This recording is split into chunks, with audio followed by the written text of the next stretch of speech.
वेदृश्य education channel मध्ये आपलं खूप खूप स्वागत आहे। आज आपण शिकणार आहोत कोणत्याही संख्येचा cube root of any number सेकंदात कसं काढायचं ते आज आपण शिकणार आहोत। बघा आता इथं काही क्यूब दिलेले आहेत 10 पर्यंतचे, सर्वांनाच लर्न असतात। लर्न नसले तरी एक ट्रिक सांगणार आहे, एवढी सोपी ट्रिक आहे ना, त्यासाठी व्हिडिओ शेवटपर्यंत पहा आणि व्हिडिओ जर आवडला तर चॅनलला नक्की सबस्क्राइब करा, लाईक करा, शेअर करा।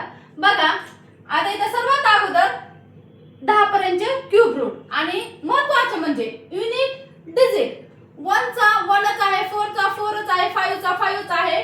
हे युनिट डिजिट खूप महत्त्वाचे आहेत। आता इथं बघा क्यूब रूट मध्ये 729 संख्या आहे, तर काय करायचं आपल्याला सगळ्यात सोपं, 9 चा युनिट डिजिट काय आहे, 9 आहे, म्हणून इथं 9 लिहायचं आणि 9 ह्याचा क्यूब रूट आहे। परंतु सगळ्यात महत्त्वाची गोष्ट काय आहे, उजवीकडून राईट हँडनं कधीही 3 संख्येचा ग्रुप करायचा। आता इथं 3च संख्येचा ग्रुप आहे, पुढे कुठली संख्या उरलेली नाही, म्हणून आपल्याला त्याचा विचार करायचा नाही।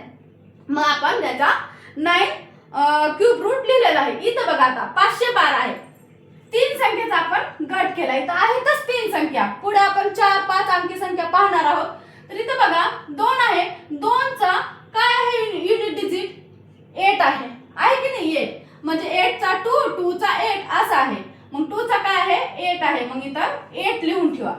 झाला क्यूब रूट आपल्याला झाला। आता यात संख्या समजल्या असतील, आता आपण थोड्या मोठ्या संख्या पाहूया। मी आता इथं बघा ही संख्या पाहूया। मी काय सांगितलंय, सर्वात अगोदर 3 संख्येचा ग्रुप करा, म्हणजे 625 चा ग्रुप केला। आता इथे युनिट प्लेसला कोणती संख्या आहे, 5 आहे, 5 चा युनिट डिजिट काय आहे, 5च आहे, लिहा मग 5। आणि नंतर काय करायचं, आता इथं किती राहिले 15, 15 ही कोणत्या क्यूब मध्ये येते संख्या, जवळपास 8 आणि 25 च्या मध्ये येते 15।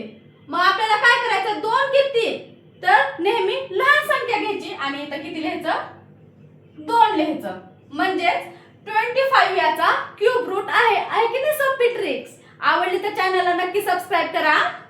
आता इथं बघा याचं बघा, आता 6 इथं काय आहे, 6 युनिट प्लेसला आहे, 6 चा युनिट डिजिट काय आहे, 6च आहे, मग आपण काय करायचं 6 लिहिले का नाही, आणि 3 चा ग्रुप करायचा। सर्वात अगोदर 3 चा ग्रुप केला, मग इथं किती उरले आता 4, 4 कोणत्या संख्येच्या मध्ये येते, 1 आणि 8 च्या मध्ये येते की नाही 4।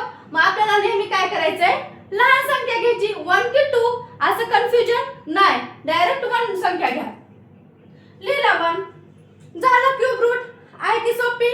आता इथे बघा, इथे बघूया, पहिल्यांदा आपल्याला काय करायचं आहे, या संख्येचा 3 संख्येचा ग्रुप करायचा। 1 चा युनिट प्लेस काय आहे, 1च आहे, लिहिलं, आणि तो 1 कोणाच्या मध्ये येते, इथं 1 चाच येते, मग आपल्याला डायरेक्ट इथं 1 लिहा। 11 चा क्यूब आहे हा, आणि क्यूब रूट 11 आहे। आता इथे बघा ही संख्या पाहूयात नेक्स्ट, समजते का नाही, समजत असेल तर कमेंट मध्ये नक्की यस असं कमेंट करा। आता इथं बघा याचं बघूया, सर्वात अगोदर 3 संख्येचा आपण ग्रुप केला, युनिट प्लेसला कोण आहे, 9 आहे, 9 चा युनिट डिजिट काय आहे, 9च आहे, लिहा 9, आणि नंतर कोण आहे 6 उरला।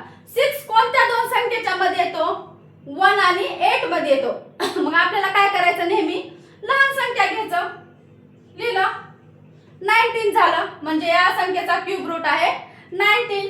आता इथे बघा या 3 संख्येचा ग्रुप केला, युनिट प्लेसला कोण आहे, 4 आहे, 4 चा युनिट डिजिट काय आहे, 4च आहे, लिहिला 4। आता 2 कोणाच्या मध्ये येतो, 1 आणि 8 च्या मध्ये येतो, मग आपल्याला नेहमी कुठली संख्या घ्यायची, नेहमी लहान संख्या घ्यायचं, घेतला, झालं 14। आता जर तुम्हाला समजलं असेल तर याचा आन्सर मला नक्की कमेंट करा, आणि समजलं असेल तर यस असं कमेंट करा, आणि चॅनलला सबस्क्राइब करायला विसरू नका। नेक्स्ट टॉपिक कोणता तुम्हाला शिकायला आवडेल तेही मला कमेंट करा, आणि अशा छान छान ट्रिक्स मॅथच्या शिकण्यासाठी आजच वेदृश्य एज्युकेशन चॅनलला नक्की सबस्क्राइब करा, लाईक करा, शेअर करा, आणि भेटूयात नेक्स्ट माहितीपूर्ण व्हिडिओमध्ये।